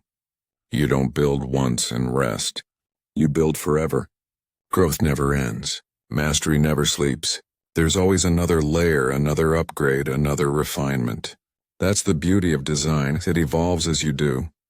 The masterpiece isn't finished. It's living. You'll still feel pressure. You'll still feel pain. But now you understand them differently. Pressure reminds you that you're building something that matters. Pain reminds you that you're still alive in the process. You no longer fear the flame. You are the flame. The fire that once destroyed you now builds you. It's the same energy, transformed, directed, mastered. That's what makes you unstoppable. When you look back, you'll see that every phase had a purpose. The burnout was the demolition. The mirror was the assessment. The discipline was the framework. The silence was the foundation. The pain was the forge. The relentlessness was the reinforcement. And now creation, the final phase. The architecture of power. Every lesson was a brick. Every sacrifice was cement. Every victory was design. Nothing wasted. Nothing lost. Everything integrated. You've become deliberate, purpose-driven, focused. You no longer chase fleeting emotions. You operate by eternal principles. The world can shake, but your structure stands, because it wasn't built on trends. It was built on truth. You no longer need to prove yourself. You've already done that. You no longer seek validation. You validate yourself every day through discipline and action. You've learned the final truth. Power doesn't come from achievement. It comes from authorship. The architect doesn't ask for permission to build. He just builds. Quietly, consistently, relentlessly, because he knows creation is his nature. He doesn't wait for inspiration. He works until inspiration shows up. He doesn't fear failure. He studies it, redesigns, rebuilds stronger. He doesn't chase perfection. He chases precision. That's what makes him untouchable. And when people ask how you did it, how you changed, how you rebuilt, how you rose, you won't have to explain. They'll see it. They'll feel it. You'll be living proof of what happens when a person stops waiting to be saved and starts designing their destiny. You'll be the blueprint for others to follow. The architecture of your life will speak louder than any words ever could. But remember this: the building never ends. The work never stops. The moment you stop building, you start decaying. The moment you stop growing, you start fading. You must protect this identity like sacred ground. Feed it with discipline, strengthen it with purpose, expand it with service. The architect doesn't just build for himself, he builds for legacy. You've crossed the threshold. You've become both builder and design, the hands and the blueprint, the creator and the creation. This is the final transformation, not from weak to strong, but from human to architect. You no longer live by chance. You live by choice. Every detail, every action, every moment, deliberate, aligned, designed. And as you stand in the structure you've built, forged by fire, shaped by silence, strengthened by struggle, you realize this was never destruction. It was destiny. The fire that once destroyed you now builds you. You are the architect, and the work has only just begun. Burn bright, stay built. Breathe, look at what you've become. You started broken, lost, scattered, buried under comfort and distraction. You crawled through pain, faced your reflection, embraced the fire, and rebuilt from ash. You stood alone in silence. You forged a mind that does not fold. You became the architect of your own existence. Now, as the dust settles, you realize this was never about becoming perfect. It was about becoming whole. The work isn't over. It never will be. And that's the beauty of it. You were not built for completion. You were built for continuation. Every day is construction. Every sunrise a chance to refine, to reinforce, to rise again. The goal was never to be finished. It was to be unbreakable in the process. You've earned your scars. Every burn, every bruise, every sleepless night has become a part of your armor. The world will never understand the cost, and it doesn't need to.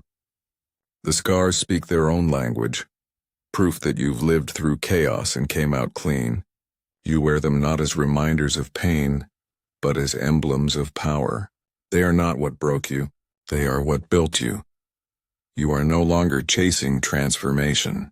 You are embodying it. You don't wait for the fire to ignite anymore. You carry it within you. The light that used to flicker now burns steady. You've learned to live like flame, controlled, intentional, alive. Not frantic, not chaotic, but constant. The fire no longer consumes you. It fuels you. That is what mastery feels like. Quiet power. People will look at you differently now. They'll sense something changed. They won't know it's the silence you earned, the discipline you forged, the pain you mastered. They'll call it confidence, but it's not that simple. It's alignment. It's peace born from perseverance. You don't move from ego anymore. You move from purpose. You don't need validation. You are validation. The life you've built is proof. You've learned that strength isn't loud. It's not anger. It's not defiance. It's stillness. It's the ability to stay centered while the world shakes, to keep building while others break, to stay kind while others crumble. That's the mark of the built. The ones who've walked through hell and returned with open hands instead of clenched fists. You don't seek revenge on your past. You thank it, because it made you ready. The fire taught you something the comfortable will never understand. That pain is not the opposite of peace. It's the path to it. Without struggle, peace is shallow. Without pressure, it's fragile. The peace you hold now is earned through confrontation, through endurance, through the decision to stay when it hurt most. That's why it's real. It doesn't depend on circumstance. It lives in you. Remember this truth. The work never ends, but neither does the strength. Every new level will test you again. Every new season will ask, do you still want this? And your answer must remain the same, yes. Because the moment you stop choosing the fire, the moment you stop building, decay begins. You've seen what that decay feels like. You'll never go back. You've learned how to rebuild from nothing. That's your power. You can lose everything on money, status, comfort, and still not be destroyed. Because you've built the one thing no one can take, yourself. The foundation is internal now. It's not made of circumstance. It's made of character. You've learned the ultimate lesson. Power isn't something you achieve. It's something you maintain. Maintenance is mastery. Staying built is the art of consistency. You don't need to rebuild from scratch every time life shifts. You adjust, reinforce, and keep moving. The builder's mind never panics. It observes, adapts, and rebuilds. Because the structure inside is stronger than anything outside. That's freedom. Don't let the world's noise pull you back into comfort. The same distractions that once owned you will return. The same voices will whisper, slow down, soften, stop. Smile when they do. They are reminders that you've outgrown the ordinary. The strong don't argue with weakness. They outlast it. Remember, you are both the builder and the breaker. You break patterns. You break limits. You break expectations. But you also build. Discipline, direction, destiny. You burn what's outdated and build what's aligned. That's the eternal cycle of mastery. Destruction and creation again and again. Not chaos, but evolution. And while you evolve, stay humble. Power without humility collapses. Stay grounded in gratitude. You didn't get here alone. Every hardship, every challenge, every loss was a teacher. Thank the pain. Thank the silence. Thank the struggle. They gave you more than comfort ever could. They introduced you to your strength. When doubt creeps in, and it will, return to your rituals. The habits that hold you steady. The routines that remind you who you are. Discipline is your anchor. Purpose is your compass. Focus is your weapon. As long as you hold them, nothing can shake you. You've proven that already. You will inspire others, but not through speeches, through example. People will see the steadiness in your eyes, the calm in your actions, the fire in your consistency. They'll wonder how you do it. The answer is simple. You stayed in the fire until it became your home. You stopped running. You stopped breaking. You stopped seeking ease. You built endurance, and endurance built everything else. There's a peace that only warriors know. The peace that comes after surviving the storm. After walking through the chaos and realizing you can handle anything. That peace is yours now. Protect it. Don't let comfort steal it again. Don't let distraction dilute it. Don't let weakness rewrite your story. You've come too far to forget who you are. From now on, your life is a vow. A vow to build daily, to evolve endlessly, to burn bright without burning out, to walk in power without arrogance, in peace without apathy, in purpose without hesitation. You are not chasing transformation anymore. You are transformation. You are not waiting for the fire. You are the fire. And when you fall, because you will, you'll rise faster. Because builders don't stay broken. You'll remember that destruction is never the end. It's just another beginning. Every collapse is an invitation to construct something stronger. That's what it means to stay built. You don't crumble. You recalibrate. You don't retreat. You redesign. You never stop, so when the world grows dark again, and it will, then burn brighter. When the noise grows loud again, return to silence. When weakness whispers, answer with work. You've mastered the art of self-resurrection. You've proven that nothing external can define your internal. Because you are the builder, the breaker, and the flame. You are the fire that refuses to die. The architect that refuses to stop. The warrior that refuses to fade. And from this moment forward, let your life be the proof that chaos can become order, that pain can become purpose, that ashes can become architecture. Burn bright. Stay built forever.